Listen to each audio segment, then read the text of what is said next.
Hai semuanya, gimana kabar kalian? Semoga selalu dalam keadaan baik. Jadi welcome back teman-teman di Andre Kristen Channel, dan ini adalah segmen analisa pagi, segmen di mana kita akan mengulas untuk update news dan juga pergerakan dari market, khususnya market dari Bitcoin. Dan hari ini kita berada di tanggal 11 Agustus 2024, hari Minggu teman-teman.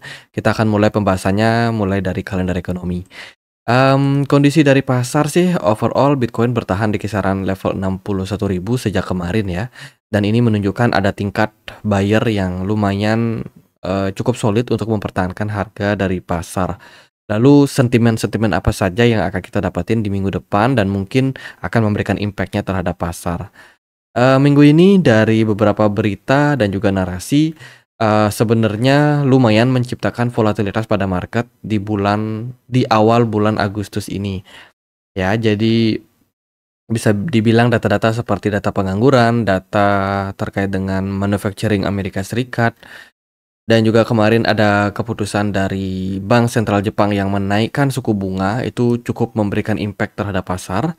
Dan kira-kira minggu depan akan ada berita-berita apa saja sih?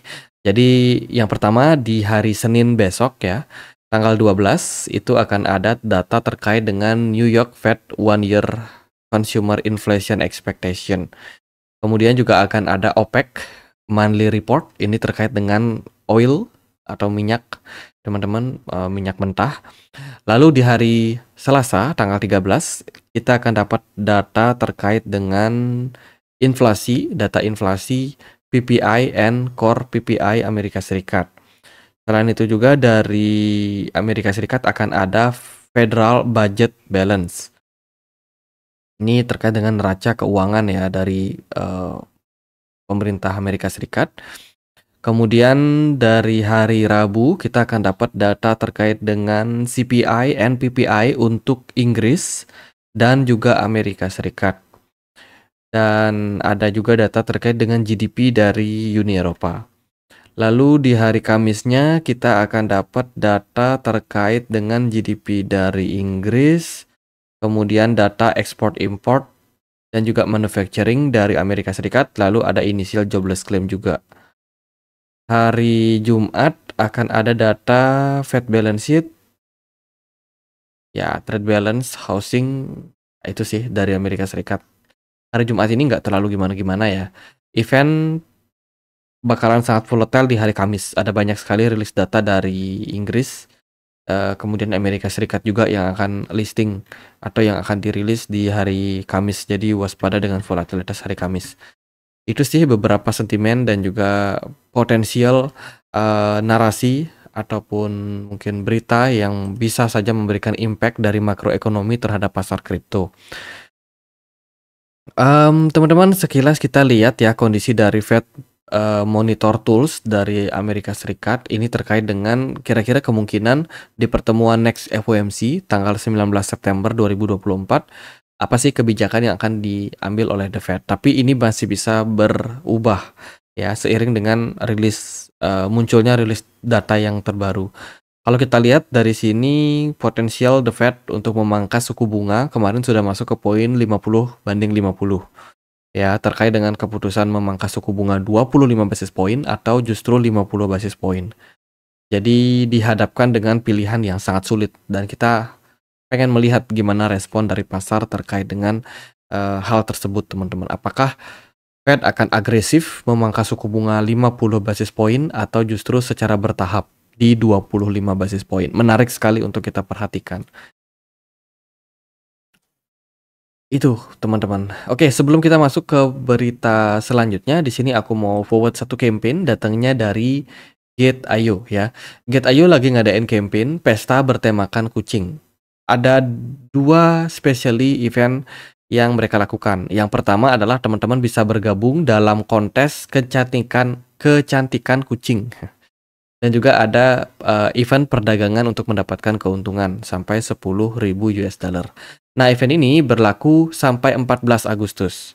Teman-teman, kalau kalian tertarik dan kalian punya kucing, kebetulan punya kucing, ya, teman-teman bisa ikuti kontes kecantikan kucing dengan hadiah sampai 500 US dollar untuk 20 pemenang terpilih.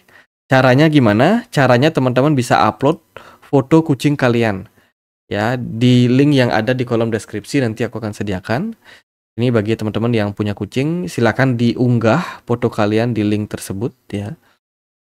Jadi teman-teman upload, kemudian teman-teman bisa kirim. Nah, event ini khusus bagi teman-teman yang sudah punya akun Get.io. Jadi kalau kalian punya kucing tapi nggak punya Get.io, ya nggak bisa teman-teman. Jadi wajib punya akun Get.io dulu, silahkan daftar, nanti linknya aku juga sertakan di kolom deskripsi.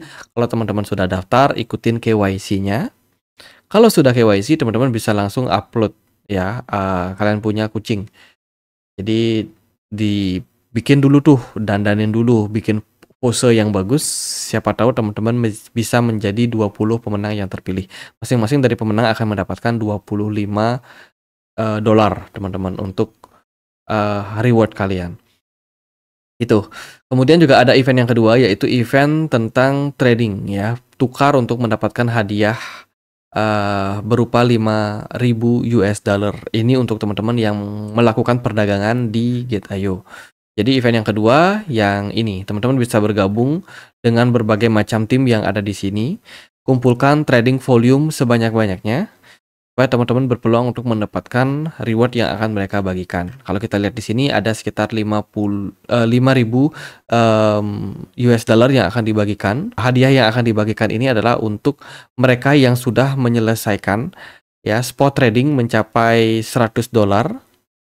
Dan juga untuk tim yang memenuhi syarat, minimal timnya itu harus punya 2 anggota, baru bisa untuk mendapatkan hadiah reward tersebut. Gitu. Jadi melakukan perdagangan token-token yang tercantum di sini ya. Ini token-token yang punya tema kucing, kayak Popcat, Meow, MOG, Wen, Maneki, kemudian Catcoin, Cat GPT, One Cat dan lain sebagainya. Pada intinya adalah yang di sini yang difokuskan adalah volume beli dan juga jual, teman-teman. Ya, untuk di market spot. Kemudian hadiahnya akan didistribusikan nanti bagi yang mencapai trading volume tertinggi. Tuh. Ya, itu eventnya terbatas buat teman-teman yang juga baru untuk daftar Get.io juga bisa berpeluang untuk mendapatkan hadiah eksklusif untuk pendatang baru. Ya, minimal teman-teman yang sudah menyelesaikan perdagangan di market spot senilai 50 dolar, teman-teman akan berpeluang untuk mendapatkan hadiah sekitar 50 dolar juga. Ya, ini untuk siapa yang paling cepat untuk mendaftar Get.io. Itu event ini sangat-sangat terbatas. Bagi teman-teman yang tertarik bisa langsung cek link yang ada di description box. Oke, kita akan lihat dari beberapa berita yang ada di market. Teman yang pertama adalah SEC.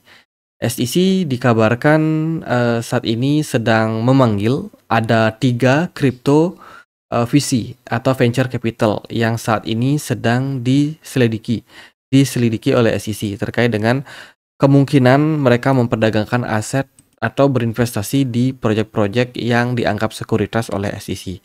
SEC masih dalam posisi yang cukup bisa dibilang hawkish, bisa dibilang sangat agresif menindak ya exchange ataupun mungkin investor-investor di belakangnya termasuk juga venture capital yang berinvestasi di proyek-proyek bermasalah. Khususnya bagi proyek-proyek yang dianggap sebagai sekuritas oleh SEC. Staf Komisi Sekuritas Bursa Amerika Serikat sedang melakukan penyelidikan terkait dengan masalah yang disebutkan ya karena melakukan pelanggaran terhadap Undang-Undang Sekuritas Federal. DL News melihat panggilan pengadilan tersebut sebagai syarat yang tidak mengungkapkan. Artinya adalah syarat tersebut ini tidak dipenuhi oleh beberapa venture capital terkait dengan perdagangan di aset kripto.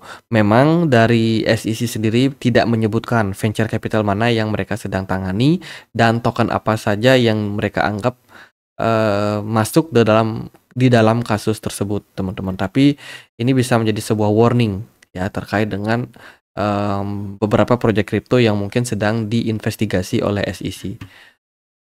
Itu berita terbarunya. Yang kedua adalah MiCA, yaitu regulator yang ada di Eropa, Uni Eropa, teman-teman, saat ini dianggap sebagai salah satu resiko yang sistemik lewat kata-kata dari CEO Tether.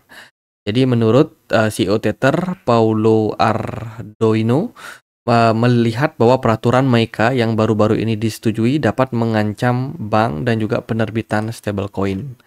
Jadi dia melihat memang regulasi di Uni Eropa ini sangat-sangat ketat terkait dengan concern dari Uni Eropa sendiri yang pengennya perdagangan aset kripto di sana tidak pakai stablecoin, melainkan memakai euro sendiri. Ya, mata uang yang memang familiar banget di Uni Eropa sebagai salah satu langkah untuk memudahkan perdagangan di Uni Eropa. Mereka rata-rata memang pakai euro. Ya, dan ya termasuk perdagangan kripto dengan segala macam pair itu juga diwajibkan untuk menggunakan euro, bukan US dollar ataupun bukan stablecoin juga. Itu jadi sebagai seorang CEO dari sebuah perusahaan stablecoin, tentu saja Paulo ini melihat bahwa wah ini sulitan nih perusahaan kita buat berkembang di Uni Eropa, sehingga statement tersebut dilihat sebagai statement yang cukup menyulitkan untuk mereka ekspansi. Kemudian, Tether juga baru aja kena gugatan dari Celsius Network. Celsius ini salah satu perusahaan kripto penyedia DeFi yang kemarin sempat collapse, teman-teman. Jadi penyedia layanan finance ya yang ada di pasar itu mengajukan gugatan terhadap Tether dan juga entitas afiliasinya. Gugatan tersebut menuduh bahwa USDT yang dikeluarkan melakukan transfer Bitcoin penipuan berjumlah 2 miliar US dollar hari ini. Keluhan tersebut diajukan ke Pengadilan Kebangkrutan Federal, bertujuan untuk mendapatkan kembali Bitcoin yang hilang karena tindakan penerbit USDT selama periode kritis menjelang kebangkrutan perusahaan tersebut. Oh, ini adalah kasus lama yang coba untuk diungkit kembali oleh Celsius terkait dengan gugatan mereka.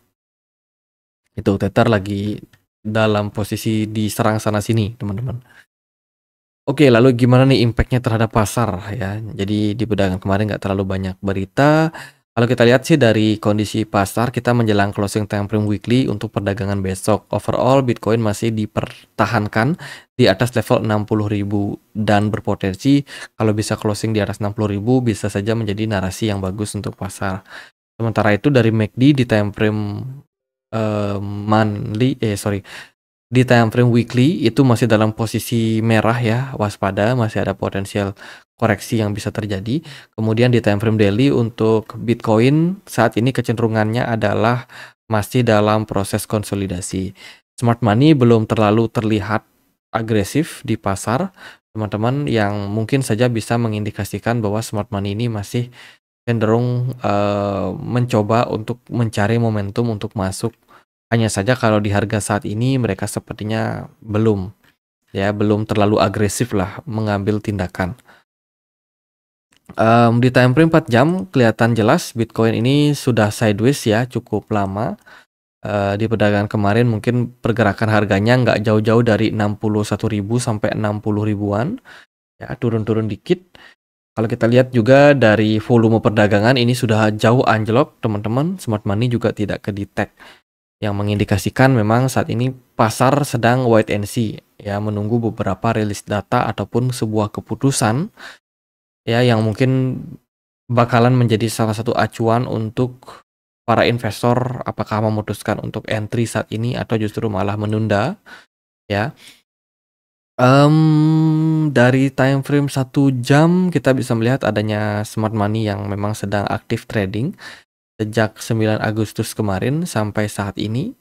Sekitar 2 hari cukup aktif mempertahankan harga Bitcoin di 61.000 sampai 59.700. Jadi whales-nya ini scalping aja ya.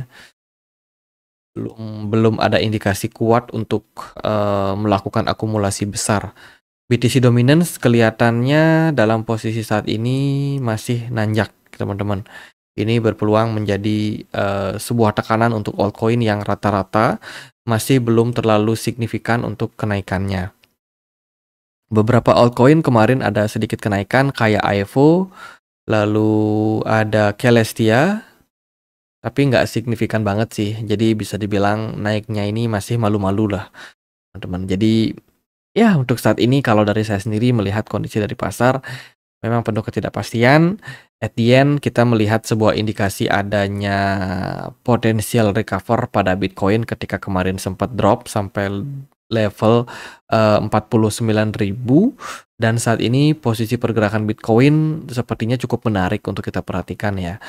Bitcoin ditahan di kisaran level 61.000 dan semoga ketika Bitcoin mampu dipertahankan di area tersebut, adanya potensial kenaikan lanjutan pada Bitcoin juga lebih terbuka. Apalagi beberapa sentimen-sentimen pasar menunjukkan ya beberapa narasi sudah mulai mereda ya kan, terkait dengan posisi dari yen Jepang yang kemarin sempat melonjak naik namun sekarang udah mulai konsolidasi. Kemudian juga market US sempat bangkit di perdagangan hari Jumat kemarin, ada sedikit recover. Dan ini juga berimpact terhadap market Bitcoin. Jadi seperti cooling down sementara setelah crash yang terjadi sebelumnya. Oke, gitu aja sih paling buat update kali ini. Kita menunggu closing time frame weekly besok, teman-teman. Kira-kira di manakah Bitcoin bakalan closing. Sekian aja video kali ini. Semoga videonya bisa bermanfaat. Dan bila mana ada pertanyaan lain, ada koin lain buat dibahas, teman-teman bisa langsung tulis di kolom komentar channel YouTube ini. Sekian aja. Akhir kata saya Andre. Makasih.